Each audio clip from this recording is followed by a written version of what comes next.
Profesor Dr. Insinyur Baharudin Jusuf Habibie yang sering dikenal dengan panggilan B.J. Habibie merupakan anak keempat dari 8 bersaudara. B.J. Habibie adalah Presiden Republik Indonesia ketiga yang diangkat setelah Presiden Soeharto mengundurkan diri.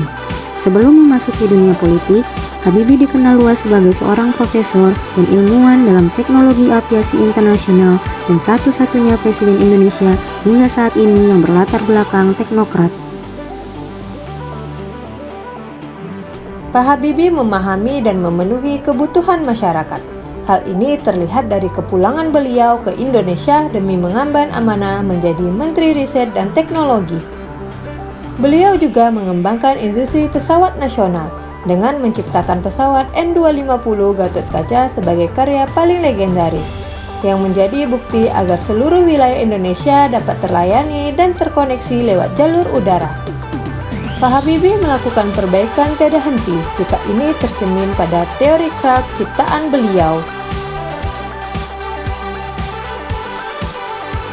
Pak Habibie mencerminkan nilai akuntabel dan bertanggung jawab dengan mengimplementasikan visi Indonesia selama menjabat sebagai Menteri Negara Riset dan Teknologi dengan membentuk PT Industri Strategi seperti IPTN, PT POL dan PT Pindad yang menghasilkan aset negara seperti pesawat terbang, senjata, kapal, dan water cannon.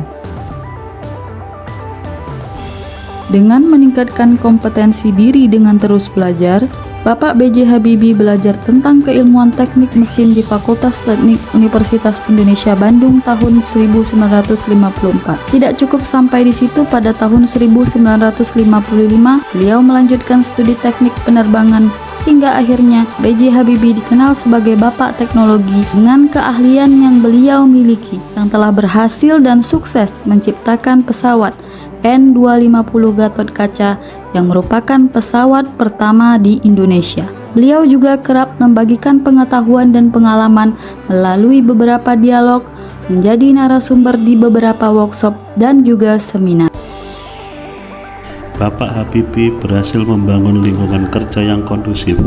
Sikap ini terlihat dari keberhasilan dalam memimpin IPTN Industri Pesawat Terbang Nurtanio. Beliau mampu mengembangkan berbagai teknologi pesawat dibantu oleh 16.000 pegawai yang di bawahnya. Dalam hal ini, kita sebagai ASN dapat menerapkan nilai harmonis, yaitu menciptakan suasana kerja yang kondusif. Karakter loyal dan kesetiaan Bapak Habibie tidak hanya dilihat dari pulangnya beliau dari Jerman ke Indonesia untuk menjadi Menteri Riset dan Teknologi dan jasanya yang membuka keran demokrasi selama menjadi presiden, namun dilihat juga dari kesetiaan beliau kepada istrinya, Ibu Ainun. Bapak Habibie menunjukkan cinta dan loyalitasnya pada Ibu Ainun dengan menuliskan puisi dan membawa bunga ke pusaran makam Ibu Ainun. Sepeninggal Ibu Ainun, Bapak B.J. Habibie juga senantiasa memanjatkan doa untuk mendiang istrinya hingga wafatnya beliau di usia 83 tahun.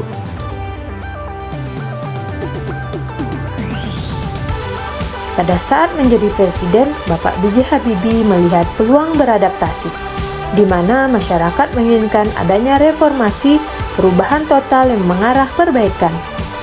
Di masa kepresidenan Pak Habibie diberlakukan Undang-Undang Nomor 40 Tahun 1999 tentang pers yang membuka masyarakat untuk berani berpendapat dan memberikan kritikan. Semasa krisis moneter, Habibie berkolaborasi dengan membentuk Kabinet Reformasi untuk mengatasi krisis ekonomi dan mencari dukungan dari Dana Moneter Internasional atau International Monetary Fund (IMF) dan komunitas negara-negara penyokong guna memulihkan perekonomian negara. Selain itu, kebijakan Habibie melepas Timor Leste untuk melindungi kepentingan masyarakat Indonesia maupun Timor Leste menjadikan Bapak Habibie tidak hanya dikenang namun menjadi saksi referendum kemerdekaan rakyat Timor Leste. Karena kesadaran dan penerapan nilai-nilai berakhlak yang dilakukan Bapak Habibie di dalam kehidupan sehari-hari dan bekerja, menjadikan beliau sosok panutan yang patut dicontoh ASN.